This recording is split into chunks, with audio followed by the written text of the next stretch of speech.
तो बच्चों, इकोनॉमिक्स का हमारा जो अब नेक्स्ट चैप्टर है उसका नाम है globalization and the Indian economy. तो बच्चों 1947 में हमारी कंट्री को इंडिपेंडेंस मिली। अब जब हमारी कंट्री को इंडिपेंडेंस मिली तो उसके बाद में ऐसी जरूरत आन पड़ी कि हमारी कंट्री की कुछ इकोनॉमिक पॉलिसीज फ्रेम करी जाए।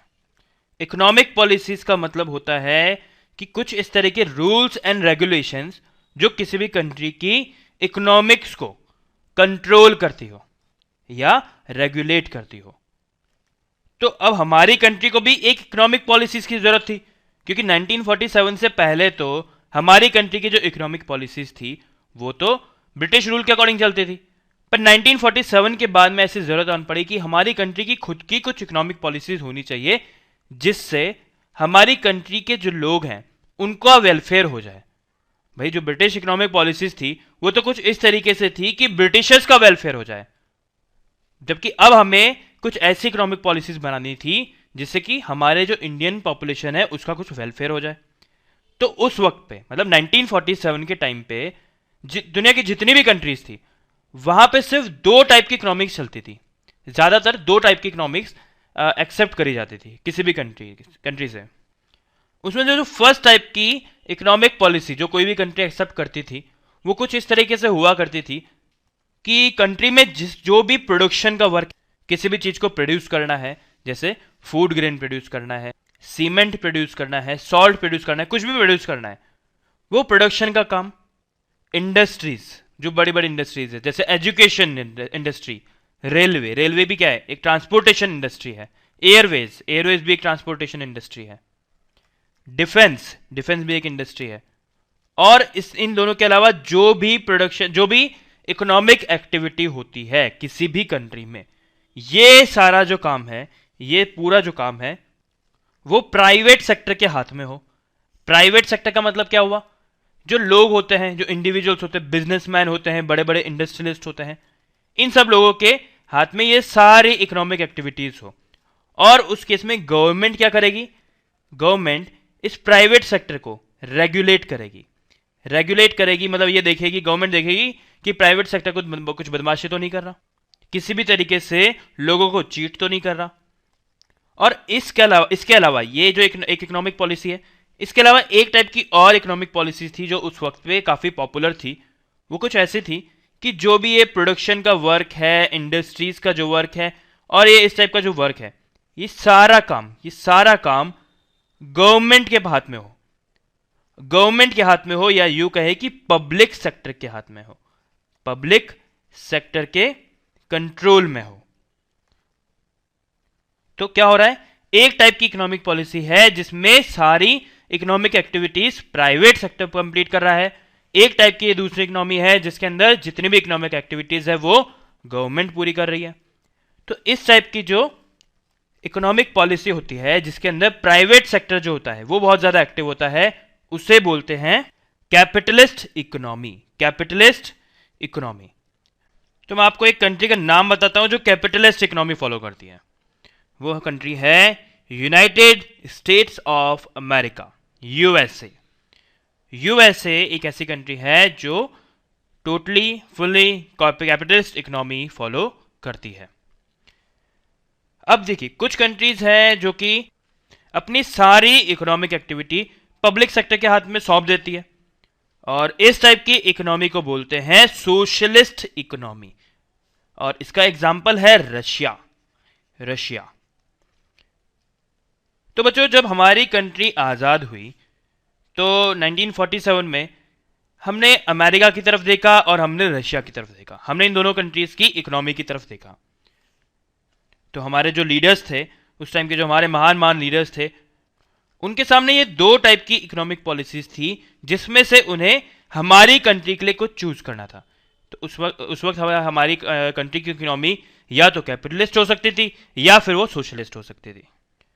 पर दोनों इकोनॉमिक पॉलिसीज के, दोनों टाइप की इकोनॉमिक पॉलिसीज के कुछ बेनिफिट भी थे, कुछ नुकसान भी थे, कुछ लॉसेस भी थे जो हमारी कंट्री की ग्रोथ के लिए फायदेमंद भी हो सकते थे और नुकसानदेह भी हो सकते थे। एक बार देखते हैं कि अगर हमारी कंट्री में कैपिटलिस्ट इकोनॉमी अडॉप्ट कर ली जाती तो किस किस टाइप की प्रॉब्लम आती। तो बच्चों ऐसा अज्यूम करिए कि 1947 में हमारे जो इंडिया की इकोनॉमिक पॉलिसीज थी वो कैपिटलिस्ट इकोनॉमी हो गई। मान लीजिए ऐसा हुआ, तो देखिए क्या हुआ कि कैपिटलिस्ट इकोनॉमी अडेप्ट करने के बाद में इंडिया में जितना भी मैन्युफैक्चरिंग का काम था, जितनी भी मेजर मेजर इंडस्ट्रीज थी, वो सारी जो चीज़ें हैं वो सब प्राइवेट सेक्टर के हाथ में चली गई। अब देखिए कैपिटलिस्ट इकोनॉमी होने को तो बहुत बढ़िया चीज़ है, बहुत अच्छी चीज़ है। देखिए एक एग्जांपल दिखाता हूँ मैं आपको। बच्चों अब गारमेंट इंडस्ट्री का मतलब समझते हैं। गारमेंट इंडस्ट्री, देखिए गारमेंट इंडस्ट्री वो इंडस्ट्री होती है जो कपड़े बना बना के बेचती है।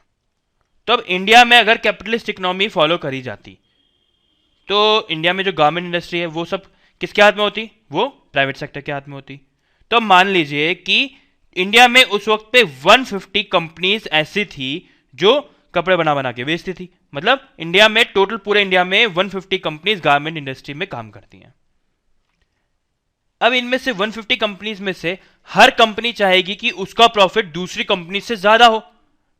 भाई अगर कोई कंपनी का प्रॉफिट ज्यादा हो तो उसके लिए उस कंपनी को क्या करना होगा, उस कंपनी को अपना प्रोडक्ट ज्यादा से ज्यादा मार्केट में बेचना होगा, मतलब ज्यादा से ज्यादा कपड़े मार्केट में सेल करने होंगे।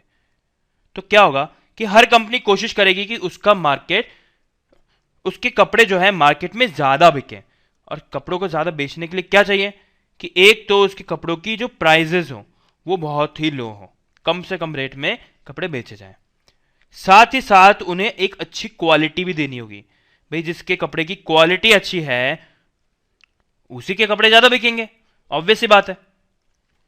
तो प्राइस तो कम हो पर क्वालिटी बड़ी अच्छी होनी चाहिए। और साथ ही साथ हर कंपनी कोशिश करेगी कि वो ज्यादा से ज्यादा अच्छे स्टाइलिश कपड़े मार्केट में लॉन्च करे। तो उससे क्या होगा, जो खरीदने वाला आदमी होगा, जिसको कपड़े खरीदने हैं, वो मार्केट में जाएगा तो उसको बहुत वैरायटी दिखेगी, बहुत सारे ऑप्शंस दिखेंगे कि जो जिस टाइप के वो कपड़े खरीद सकता है। तो अगर इंडिया में उस वक्त पे कैपिटलिस्ट इकोनॉमी चालू कर दी जाती तो कुछ इस तरीके का सीन होता सारी इंडस्ट्रीज में। तो मैंने सिर्फ गारमेंट इंडस्ट्री का एग्जांपल लिया है, इसके अलावा और भी जो दूसरी इंडस्ट्रीज होती है, जैसे शूज की बात करते हैं, तो शूज की जो इंडस्ट्री होती वहां पे भी कुछ ऐसा ही सीन होता। पर बच्चों कैपिटलिस्ट इकोनॉमी के कुछ ड्रॉबैक्स भी हैं, कुछ बहुत ज्यादा ड्रॉबैक्स भी हैं।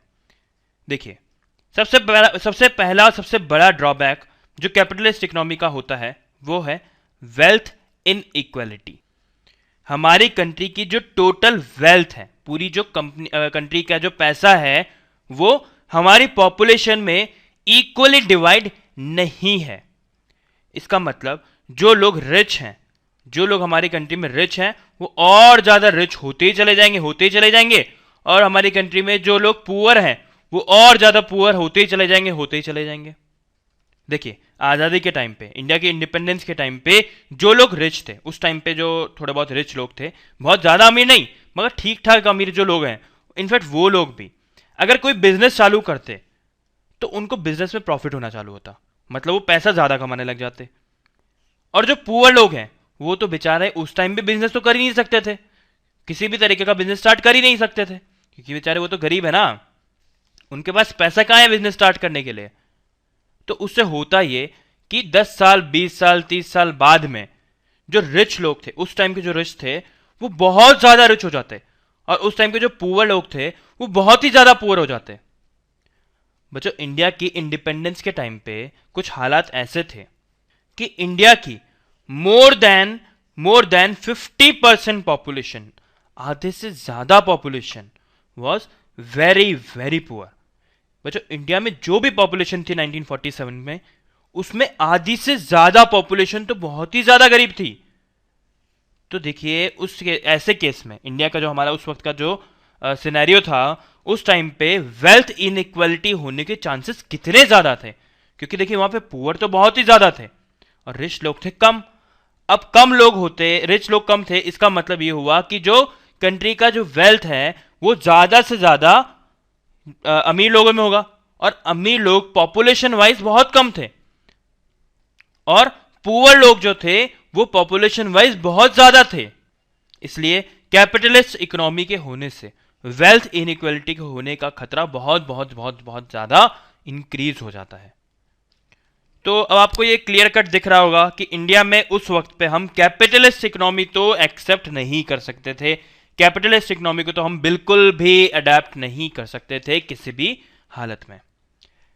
अगर उस टाइम पे हम सोशलिस्ट इकोनॉमी बन जाते तो क्या होता, चलिए देखते हैं।